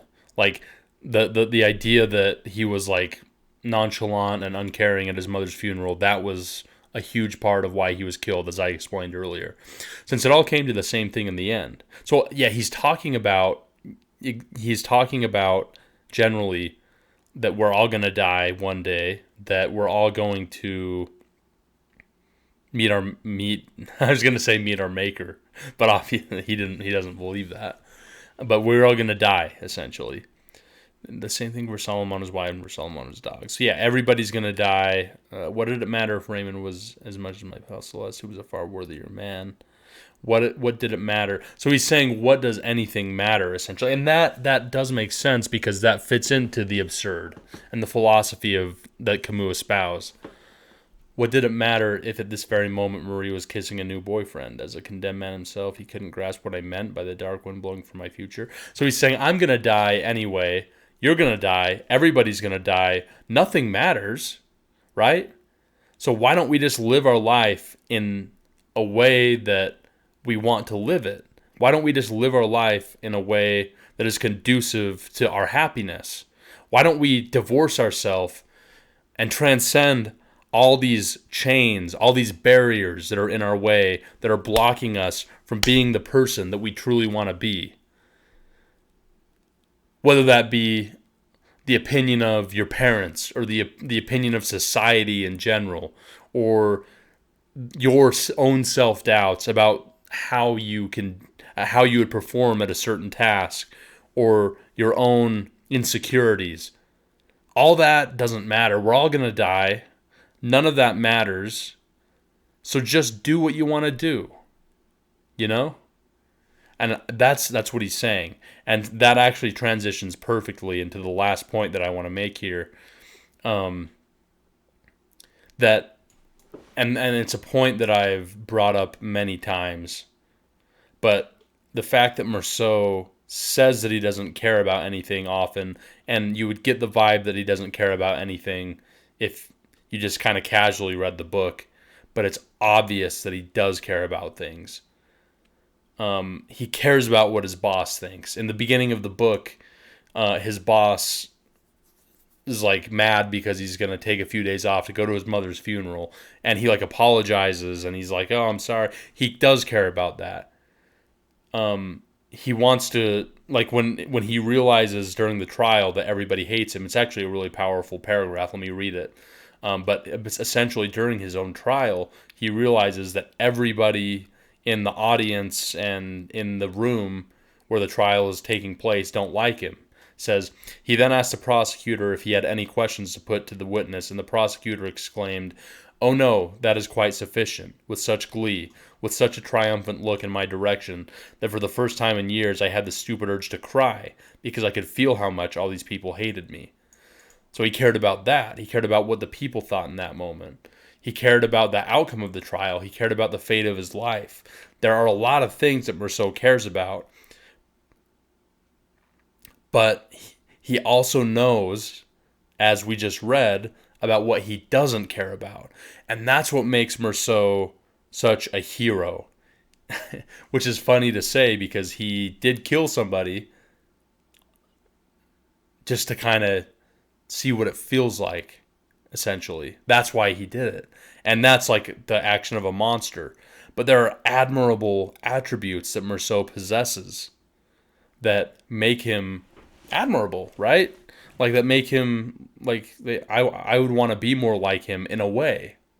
In some ways, no. I don't want to kill anybody to see how it feels. I don't want to be friends with people that are bad people.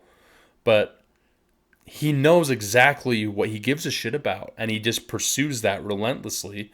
And even when he's confronted with the reality that he's going to die if he doesn't cave and back off of his values and back off what he cares about, he refuses to. He's uncompromising. And that is something to admire about him. Which brings me to the very last point. It's like, in the end of the book, he ends up, oh shoot, man down. Let's see if I can get this finished or fixed. There we go. At the end of the book, like he realizes that, so he essentially transcends caring about those things, about what other people think, and he kind of makes like this. It's a beautiful way to end the book because then it makes it like he like completes his journey in a way, in a really beautiful way, and this is the last part of the book. Oh wait, hold on. This is not the last part of the book, but this is setting up the last part of the book. So what I'm about to read is a couple paragraphs from directly before when the preacher came. And the reason that I am reading it like this, there's a method to my madness here. Okay, so I'll explain that. But let me read these first. It says, "Then all the day there was my appeal to think about. I made the most of this idea, studying my effects so as to squeeze out the maximum of consolation. Thus I always began by assuming the worst.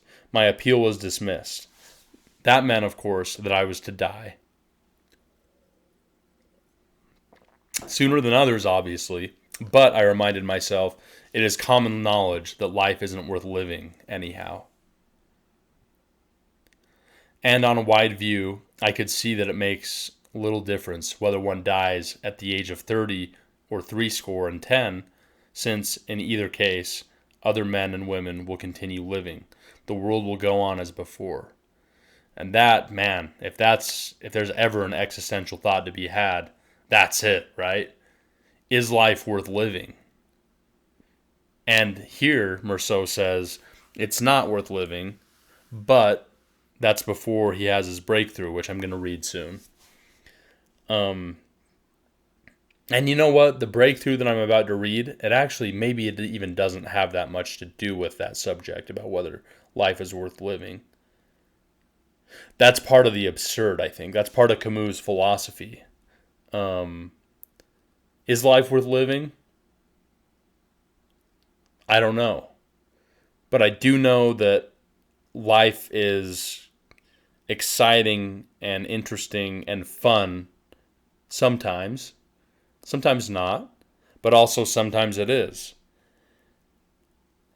And the idea is that if you can transcend all the forces that weigh you down, it becomes even more fun and more interesting because you get to the root of what you actually care about, as we talked about. So, is life worth living? He says here, Meursault, that life isn't worth living. I don't think Camus actually thought that. I think that Meursault is thinking that in some type of gloomy state, maybe. But yeah, that's a really interesting line from Camus. But I reminded myself, it's common knowledge that life isn't worth living anyhow. Maybe on like a cosmological, there's no like cosmological reason to why life is worth living. But that doesn't mean that there can't be a personal reason to why it is. I think maybe that's the point that he's getting at. That you can find a reason. Maybe there is no God that's out there saying, yes, life is worth living, and here's why. It's worth living because I'm going to give you mansions in heaven when you die, right? That's not a real thing. If you're an atheist, you don't believe that. But you can find reasons why life is worth living. And I think that is the point because Meursault does that. He has a great time. He goes to the beach with his girlfriend. He gets wrapped up in, being infatuated with her, and he lives life in the way that he wants to live it, and he has a good time doing it. So I don't think that Meursault is out here saying that life objectively isn't worth living. I think he's saying life cosmologically, there's no reason, there's no God telling me that it's worth living. I think that's what he's saying. So, but I remind myself, it's common knowledge that life isn't worth living anyhow. And on a wide view, I could see that it makes little difference whether one dies at the age of 30 or 70, since in either case, other men and women will continue living. The world will go on as before.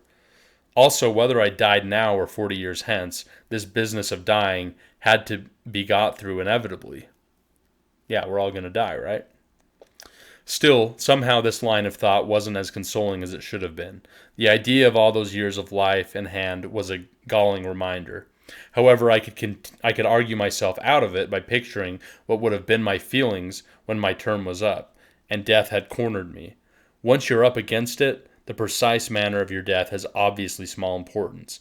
Therefore, but it was hard to not lose the thread of the argument leading up to that therefore. I should be prepared to face the dismissal of my appeal.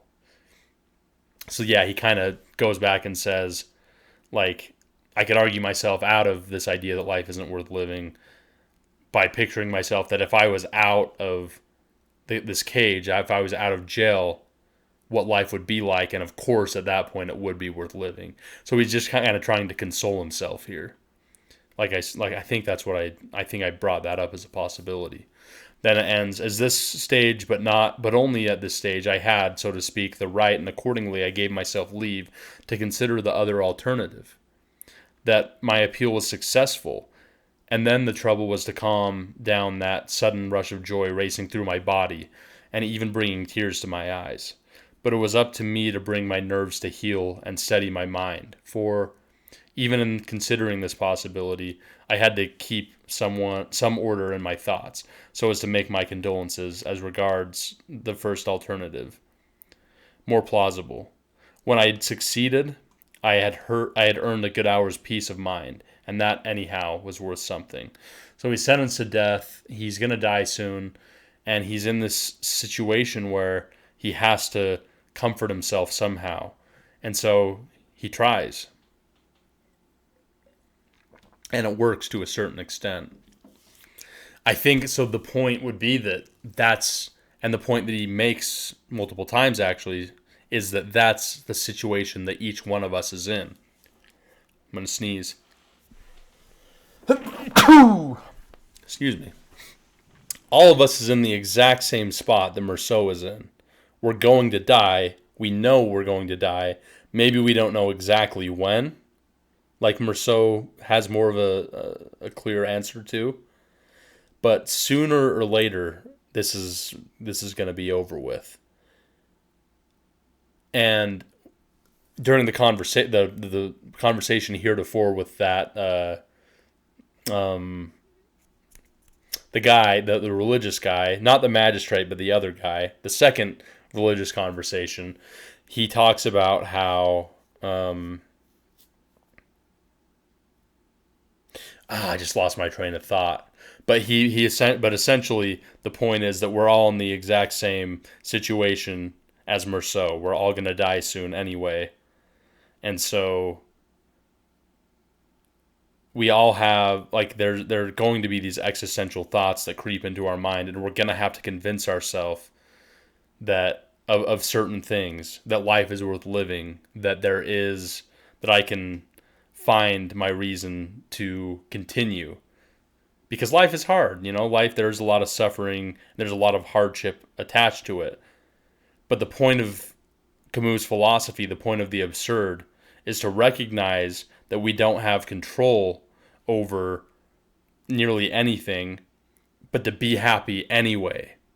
And to be somebody that can find meaning out of this ridiculous, absurd life that we live, where there is no God, where there is no cosmological being telling us our purpose. That even though that's not a reality, we recognize that, and we find meaning anyway, and we find joy anyway, and we find what we're looking for out of life despite that. We are like the little engine that could, right? In a way.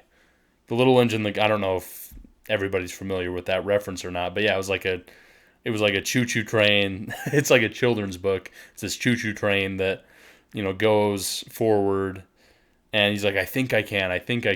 And then he eventually, like, climbs the hill, right? That can be you. Even if you don't believe that there's some magical meaning out there, that doesn't mean that you can't find meaning. You just have to keep going and find stuff that you care about, and you will do that. And maybe that's through help. Maybe you need help to do it, and there's nothing wrong with that, like therapy or just taking time to think about these types of things. But you will find that meaning eventually. And I think that that's the point that he's trying to make here. And it's a really powerful one. You are the little engine that could. You got to keep going. You got to keep trucking along.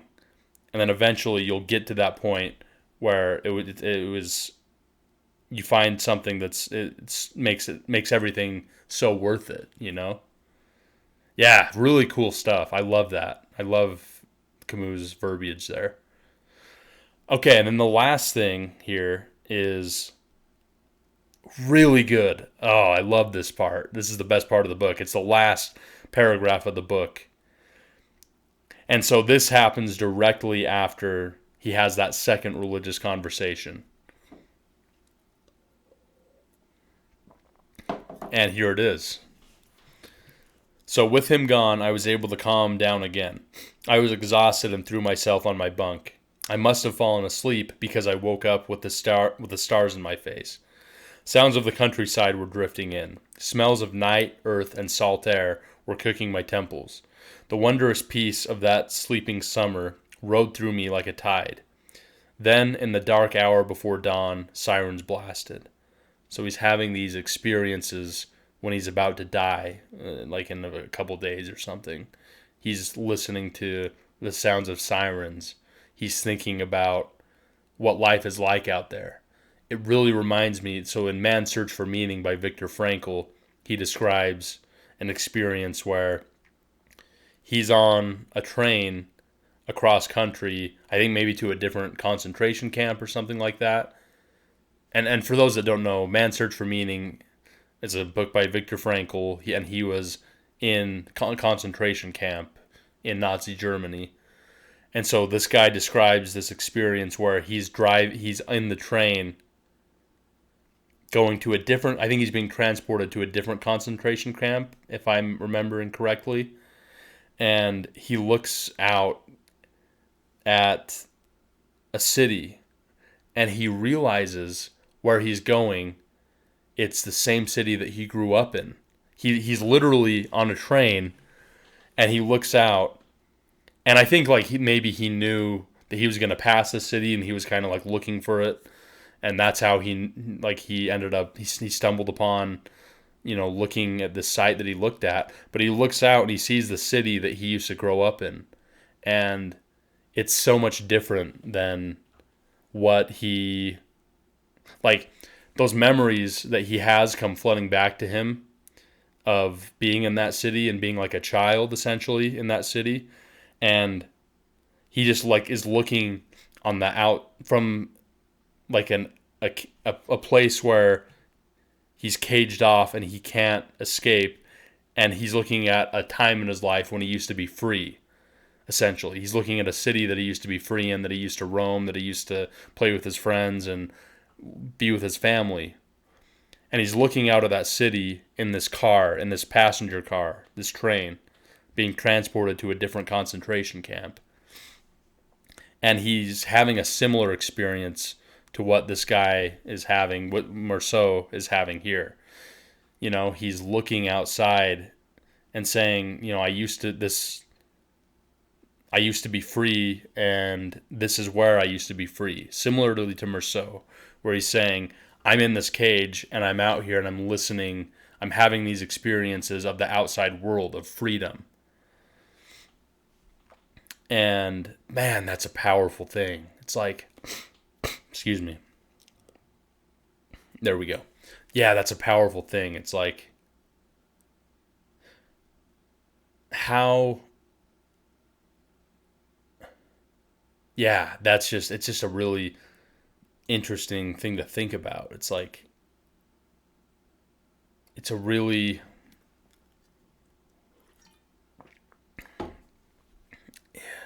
what am I trying to say here? Yeah, it's just, I think what I'm trying to say, the point that I'm trying to make is that he's having a really interesting experience, because when you're not free, but you used to be, and you're having experiences of what things used to be like, yeah, I just think that's a powerful experience. I don't know. I don't really know the point that I'm trying to make with that. I just think it's really interesting to think about and powerful. And then it continues. Then in the dark, hours before dawn, sirens blazed. They were announcing departures for a world that now and forever meant nothing to me.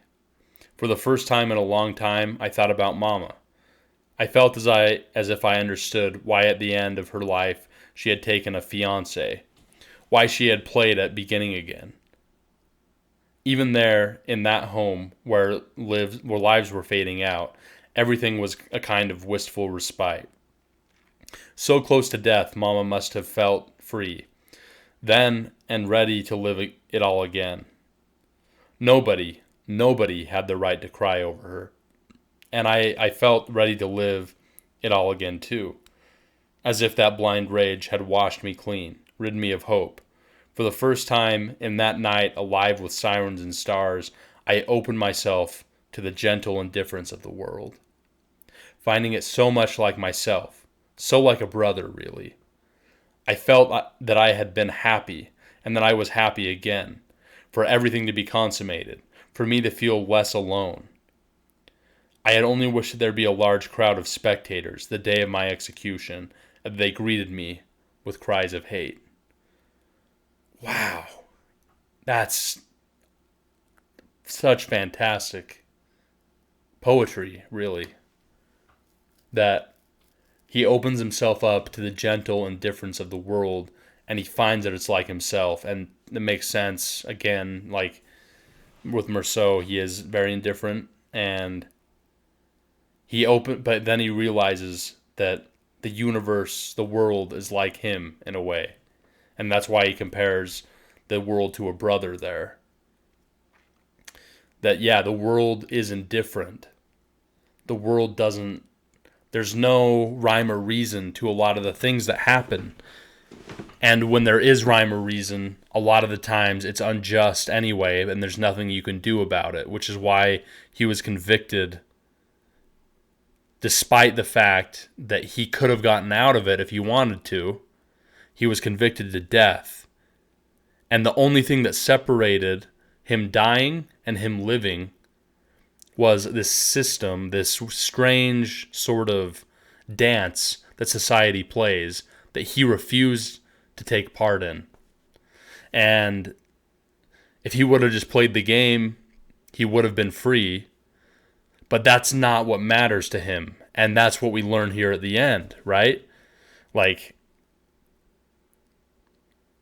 he doesn't,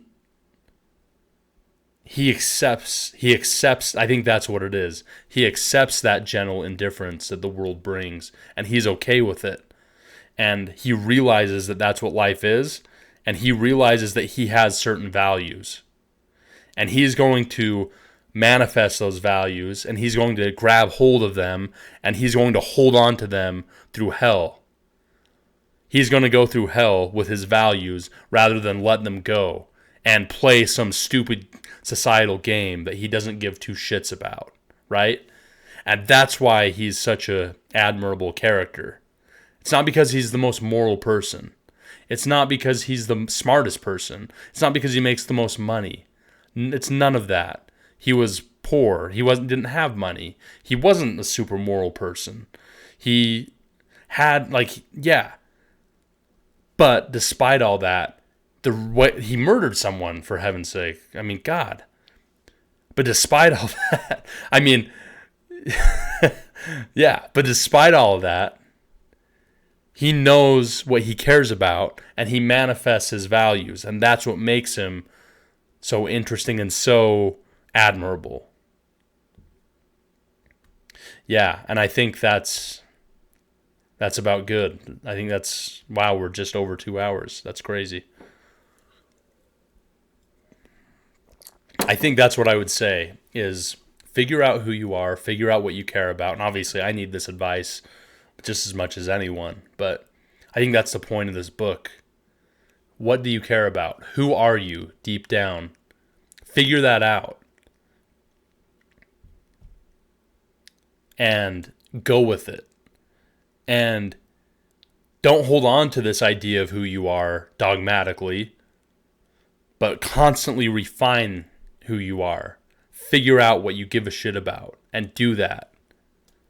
Embrace the fact, the reality that the universe is indifferent, that people are going to hate you for being yourself, as Meursault figured out here. Embrace all of that and do what you care about anyway, and don't let that get to you, and be your own person. Yeah, I think that's the point. Well, hey, I appreciate if you've watched the whole thing. I appreciate it. And I will be back.